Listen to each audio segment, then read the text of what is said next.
Good evening and welcome to 1010, your top 10 news in 10 minutes. I'm Andy Hong. There's new development in the 2016 presidential elections. The Iowa caucus results show Ted Cruz in the lead for the Republicans, with Donald Trump and Marco Rubio in pursuit, and Hillary Clinton in an extremely slim lead over Bernie Sanders for the Democrats. So slim, in fact, that many consider it a tie. With votes in support gravitating towards those candidates, the field became smaller as Martin O'Malley, Rand Paul, Mike Huckabee, and Rick Santorum dropped from the race. But as the attention now shifts to New Hampshire for the next caucus, new predictions are being made. Ted Cruz's appeal to evangelical voters in Iowa is less likely to fly in the New England state, as demonstrated by Donald Trump's considerable 14.3-point lead over Marco Rubio, who himself is 4 points ahead of Cruz, who stands at 12%. Meanwhile, Bernie Sanders' rapport with New England voters is paying off, as his experiences as a senator for Vermont is giving him a considerable boost among New Hampshire Democrats. Sanders is at 55.6%, very much ahead of Clinton's 38.9%. In past elections, most candidates who won Iowa tended to go on to win the other states. This time around, it certainly doesn't seem the case. But the bigger news shaking the Americas right now is the Zika virus, which has been shaking up Latin America, namely Brazil, and has made its way into the United States. The vector-borne disease spreads through mosquitoes and stays active within its host for a long period of time. But arguably the most tragic result of the disease is when the afflicted hosts have a child. The disease manifests itself in the second generation in the form of microcephaly, a neurological disorder in which the babies are born with abnormally small heads that can lead to severe developmental disorders and possibly premature death. 404 of such cases have been confirmed in Brazil since November, prompting the Center for Disease Control to issue a safe sex guideline regarding people who may have been exposed to the virus. The situation is evolving and we're quickly learning more about this disease, but arguably not fast enough. The eyes of the world are upon Aleppo this week, as intense fighting in Syria's former heart of international commerce has led to an exodus of 40,000 residents. But terrorist attacks are happening elsewhere as well. A new investigation has revealed that the explosion that blew a hole on the Dalo Airlines flight over Somalia was indeed caused by a bomb.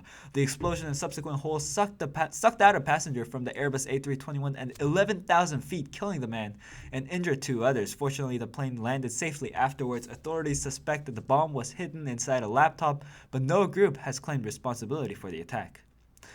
North Korea made an update to their announcement that they will be launching a satellite into orbit by shifting the launch window to anywhere between February 7th and 14th, which translated means that they're going to test a long-range ballistic missile against the behest of the international community to maybe try feeding the people for a change. So people should probably wear umbrellas to block pieces falling off from the rocket that might not have been held well by the dear leader's glorious duct tape.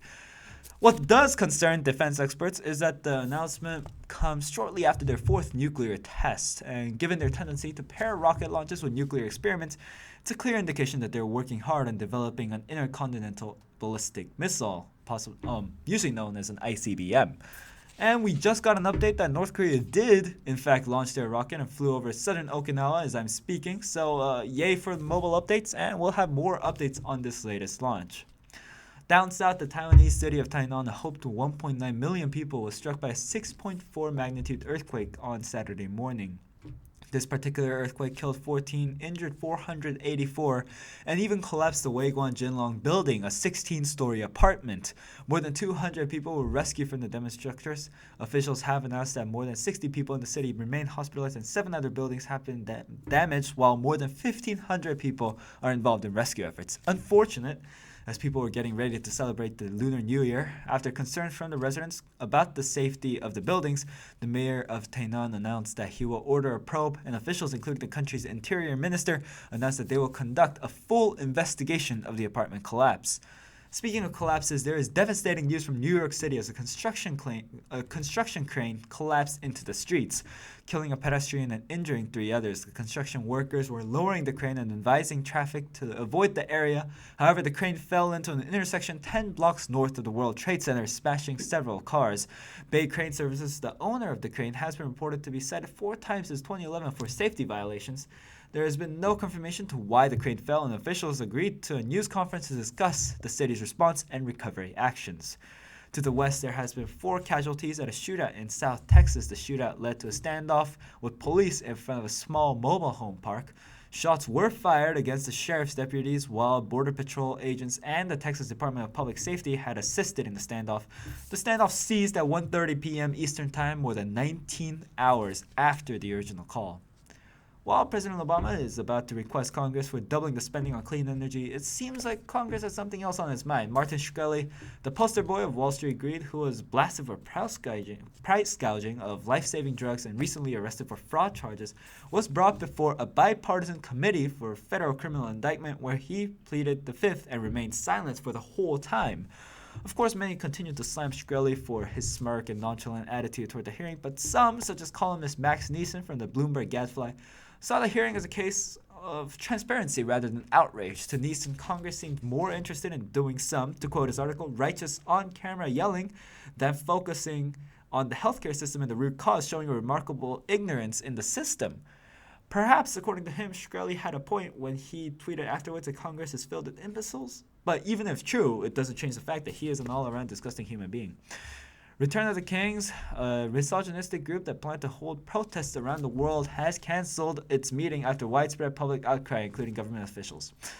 The group's founder and leader, Dariush Rush Valizadeh, have posted blogs about how the legalization of rape could lead to the end of rape. The group itself includes posts titled as 8 things that make a girl stupid and useless and men benefit from acting potentially violent and explosive around women.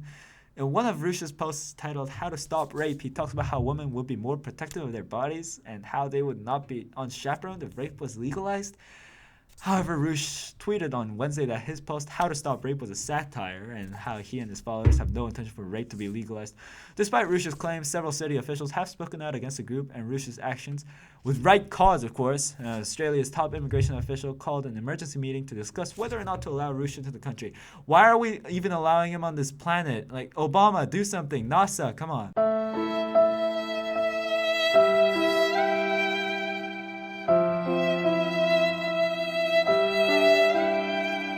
And speaking of NASA, for tonight's science news, we would first like to acknowledge the life of Edgar Mitchell, the Apollo 14 astronaut and sixth man to walk on the moon. He died at age 85. But now let's talk about the future. Students from the Massachusetts Institute of Technology recently won a competition to design the Hyperloop pod, which is SpaceX and Tesla CEO Elon Musk's brainchild for an extremely fast tube-based system similar to high-speed rail in Europe and Asia. 124 teams gathered at the Texas A&M, and now the MIT team became one of 22 that will be able to travel to California to test the pods in a SpaceX test track. The pods are supposed to travel at near supersonic speeds, so we'll have to hope that MIT's Best Design Award will live up to its expectations. And that was the 1010 news for this week. I'm Andy Hong. Thanks for watching and enjoy your Super Bowl weekend. And we'll be back next week with more of your top 10 news of the week in 10 minutes. Stay educated.